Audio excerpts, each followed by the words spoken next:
हज़रत अबू बकर सिद्दीक़ रज़ी अल्लाह तआला अन्हु का असल नाम अब्दुल्ला और कुछ जगह पे अब्दुल्ला काबा भी बताया जाता है। ऊँटों की मोहब्बत की वजह से उनको लक़ब अबू बकर दिया गया, जिसका मतलब होता है ऊँटों का बाप। आप रज़ी अल्लाह तआला अन्हु 573 ईस्वी को मक्का में पैदा हुए। आप हमारे पैगम्बर अलैहिस्सलातु वस्सलाम से तकरीबन 2 साल और चंद माह छोटे थे। आपका ताल्लुक कुरैश के कबीला बनु तैम के साथ था, जो कुरैश का एक मालदार कबीला समझा जाता था। अबू बकर सिद्दीक़ रज़ी अल्लाह तआला अन्हु के वालिद का नाम उस्मान बिन आमिर था, जो कि तारीख में अबू कुहाफा के नाम से मशहूर थे।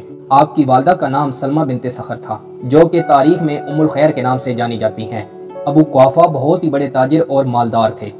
हज़रत अबू बकर सिद्दीक़ के ख़ानदान के लोगों ने तो इस्लाम शुरू में ही कबूल कर लिया था, लेकिन अबू कुहाफा ने फ़तह मक्का के मौके पर इस्लाम कबूल किया था।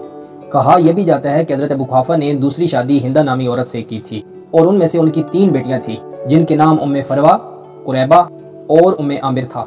हज़रत अबू बकर सिद्दीक़ के वालिद अबू कुहाफा आमिर के बेटे थे, जो हज़रत अबू बकर सिद्दीक़ के दादा थे, और उनके पीछे हज़रत अमर आते हैं, जो हज़रत अबू बकर सिद्दीक़ के परदादा थे। हज़रत अमर इसलिए भी अहम है कि इनकी नस्ल में से आगे एक और अहम सहाबी भी आते हैं, जिनका नाम हज़रत तलहा बिन उबैदुल्लाह था। हज़रत अमर के पीछे हज़रत काब आते हैं, फिर हज़रत साद और फिर उनके पीछे हज़रत तैम आते हैं, जो कि बनु तैम के जद्द अमजद समझे जाते हैं। हज़रत तैम कुरैश के उन लोगों में शामिल थे जो खाना काबा के नज़दीक तरीन बसते थे, और हज़रत तैम के भाई यकाज़ा थे, जिनके बेटे मखजूम थे, जो बनु मखजूम के जद्द अमजद माने जाते हैं, और अबू जहल का ताल्लुक भी बनु मखजूम से ही था।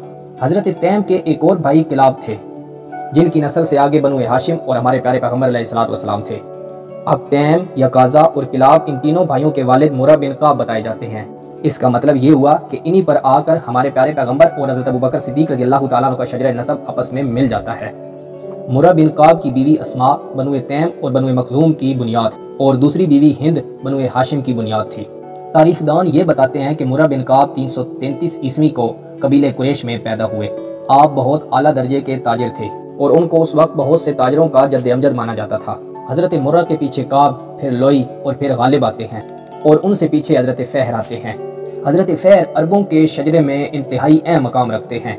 इनको कुरैश भी कहा जाता था, जिसका मतलब कुछ तारीखदान बड़ी मछली बताते हैं, जिनकी नस्ल से अरबों के तकरीबन 10 छोटे बड़े कबीले निकले। हज़रत फ़हर की अगर 9 पुश्तें पीछे जाया जाए तो हज़रत अदनान आते हैं, और हज़रत अदनान को इस्माइली अरबों का जद्द अमजद माना जाता है, जिनका शजरा हज़रत इस्माइल अलैहिस्सलातु वस्सलाम से जा मिलता है। अगर हज़रत बकर सिद्दीक़ रज़ी अल्लाह तआला अन्हु की 38 पुश्तों पीछे जाया जाए तो हज़रत इस्माइल अलैहिस्सलातु वस्सलाम आते हैं, जो कि हज़रत इब्राहीम अलैहिस्सलातु वस्सलाम के बेटे थे, और उनकी माँ हज़रत हाजरा थी। हज़रत इब्राहीम अलैहिस्सलातु वस्सलाम के दूसरे बेटे इसहाक थे, जो हज़रत इब्राहीम अलैहिस्सलातु वस्सलाम की पहली बीवी हज़रत सारा से थे, और उनकी नस्ल से आगे फिर बनी इसराइल चले। इसी वजह से अरब और यहूद को आपस में कज़न भी कहा जाता है। हज़रत इब्राहीम अलैहिस्सलातु वस्सलाम की 5 नस्लें पीछे जाया जाए तो हज़रत हूद अलैहिस्सलातु वस्सलाम आते हैं, और अगर उनसे 2 नस्लें और पीछे जाया जाए तो आदम सानी यानी कि हज़रत नूह अलैहिस्सलातु वस्सलाम आ जाते हैं।